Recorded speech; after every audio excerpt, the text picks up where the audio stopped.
आकाश की शादी को अभी 6 महीने ही बीते थे जब पहली बार उसकी साली मीरा उनके घर रहने आई। प्रिया की छोटी बहन मीरा उम्र 21 साल देहरादून के एक कॉलेज में फैशन डिजाइनिंग कर रही थी।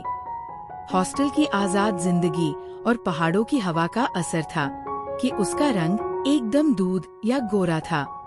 बाल घुंघराले, आंखें कंचिया जैसी, और जब मुस्कुराती तो लगता जैसे आसपास फूल खिल गए हो। उस दिन वो नीले रंग की लंबी कुर्ती और जीन्स में थी। गले में एक स्कार्फ था जो बार बार उसके कंधे से फिसल रहा था। कंधे पर एक बड़ा सा बैग और हाथ में पानी की बोतल। उसके चेहरे पर ऐसी चमक थी कि घर में कदम रखते ही सन्नाटा गायब हो गया। घर में उस वक्त आकाश और प्रिया ही थे। मम्मी पापा और छोटा भाई आर्यन किसी शादी में शहर से बाहर गए हुए थे। प्रिया ने दरवाजा खोला तो मीरा चिल्लाई दीदी और जोर से गले लग गई। प्रिया ने हंसते हुए कहा, अरे बस कर पगली, हड्डी तोड़ेगी क्या? फिर पीछे मुड़ी और बोली, आकाश देखो कौन आया है। आकाश लिविंग रूम में सोफे पर बैठा लैपटॉप पर कुछ काम कर रहा था। ऊपर देखा तो एक पल के लिए नजरें ठहर गई। मीरा ने हाथ हिलाकर हाय किया। हेलो जीजू, कैसे हैं आप? आवाज में गजब की खनक थी। आकाश ने लैपटॉप बंद किया और मुस्कुराया। आओ मीरा, कैसा रहा सफर? मीरा ने बैग सोफे के पास पटका, स्कार्फ ठीक किया और बोली, बस पूछो मत जीजू, ट्रेन में बहुत भीड़ थी और यहाँ की उमसूफ। कहते हुए उसने अपने पर्स से टिश्यू निकाला और माथे का पसीना पोंछा। उसका चेहरा दमक रहा था। आकाश ने नजरें हटाई और बोला, तुम बैठो, मैं ठंडा पानी लाता हूँ। प्रिया किचन में कॉफी बनाने चली गई। मीरा सोफे पर पसर गई, पैर टेबल पर रख लिए। वो पूरे घर को निहार रही थी। जीजू, आपका फ्लैट तो बहुत क्लासी है। दीदी ने सजाया है या आपकी पसंद है? आकाश पानी का गिलास देते हुए बोला, सब तुम्हारी दीदी का कमाल है, मैं तो बस हाँ में सिर हिलाता हूँ। मीरा हंसी, हाय दीदी कितनी लकी है। मेरा वाला जो आएगा ना, उसे तो मैं अपनी उंगलियों पर नचाऊंगी। वैसे मैं तो कहती हूँ, मुझे भी आप जैसा ही डिसेंट बंदा चाहिए। और उसने शरारत से आंख मार दी। कॉफी पीते वक्त प्रिया और मीरा बातें करती रही। आकाश बस सुनता रहा। मीरा की बातों में एक बेबाकपन था। वो बात बात पर आकाश की राय मांगती और प्रिया को चिढ़ाती। प्रिया बस मुस्कुरा देती। उसे अपनी बहन के आने की खुशी थी। शाम को खाना खाकर सब बैठे थे। रात को मीरा को प्रिया के साथ सोना था, लेकिन प्रिया को ऑफिस का कुछ जरूरी मेल भेजना था, तो वह लैपटॉप लेकर बैठ गई। मीरा बोर होने लगी। करीब 10:30 पर वो उठी और टेरेस छत पर चली गई। आकाश को भी नींद नहीं आ रही थी। वो टहलने छत पर आ गया। रात चांदनी थी, हल्की हवा चल रही थी। मीरा रेलिंग पर झुकी शहर की लाइट्स देख रही थी। उसके बाल हवा में उड़ रहे थे। आकाश ने पीछे से आहट दी। मीरा पलटी, अरे जीजू, आप दीदी सो गई। आकाश रेलिंग के पास खड़ा हो गया। नहीं, वो काम कर। मीरा ने आकाश की तरफ देखा। नींद नहीं आ रही थी। जीजू, आप दीदी को बहुत स्पेस देते हो ना? आकाश हंसा, देना पड़ता है, रिश्ते विश्वास पर चलते हैं। मीरा ने धीरे से कहा, काश सब लड़के आप जैसे होते। मेरे कॉलेज के लड़के तो बस फ्लर्ट करना जानते हैं। सब कहते हैं साली आधी घर वाली होती है। आप तो मुझसे ठीक से बात भी नहीं करते। आकाश बोला, बात तो कर रहा हूँ, और तुम खुद इतनी बातूनी हो कि किसी और को मौका ही नहीं देती। मीरा ने मुंह बनाया। अच्छा जी, चलो अब से मैं देखूंगी कि आप कितना इग्नोर कर पाते हो। और खिलखिलाकर हंस दी। तभी प्रिया भी ऊपर आ गई और बातों का सिलसिला देर रात तक चला। अगले दिन रविवार था। मीरा ने सुबह से ही घर सिर पर उठा लिया।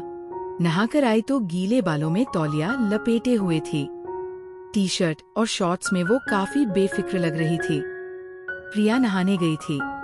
मीरा सीधे आकाश के पास आई, जो टीवी देख रहा था। वो बोली, जीजू, मेरे सिर में बहुत दर्द हो रहा है, प्लीज थोड़ी चंपी कर दो ना। आकाश सक्का गया। अरे मैं कैसे? प्रिया को आने दो। मीरा ने तेल की शीशी उसके हाथ में थमा दी। अरे प्लीज जीजू, दीदी को टाइम लगेगा, मम्मी भी करती थी, अब यहाँ आप ही तो बड़े हो। और वो जमीन पर आकाश के पैरों के पास बैठ गई। आकाश ने झिझकते हुए उंगलियों से उसके सिर की मालिश शुरू की। मीरा ने आंखें बंद कर ली।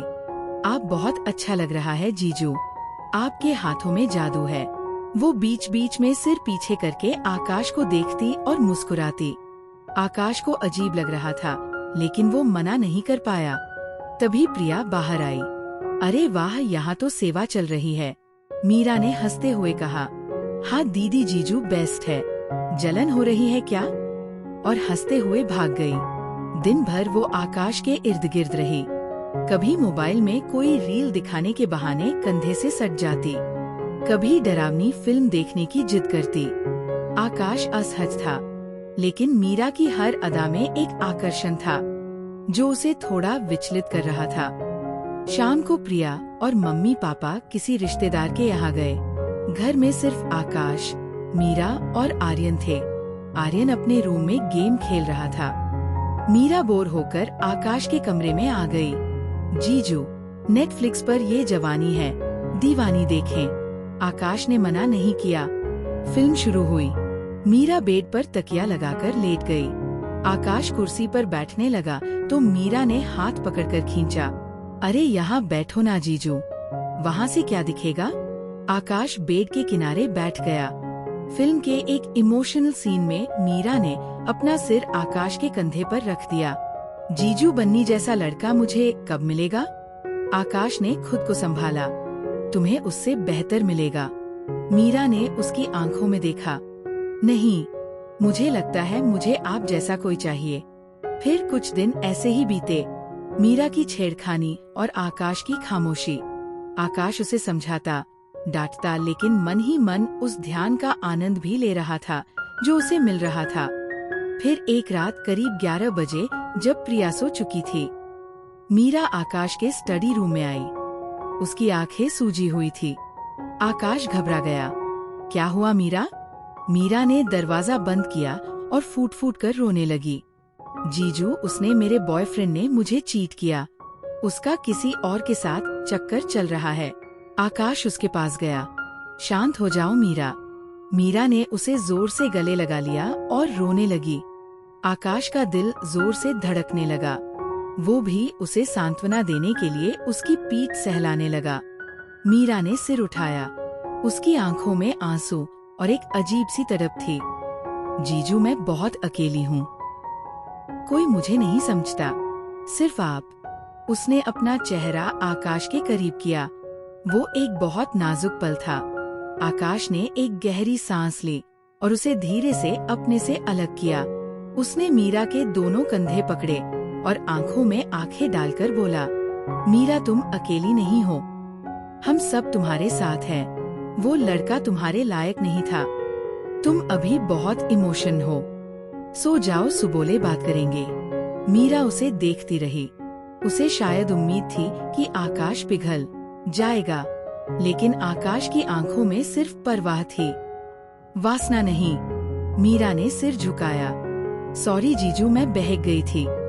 आकाश ने उसके सिर पर हाथ रखा। कोई बात नहीं, जाओ आराम करो। अगले दिन से मीरा बिल्कुल बदल गई।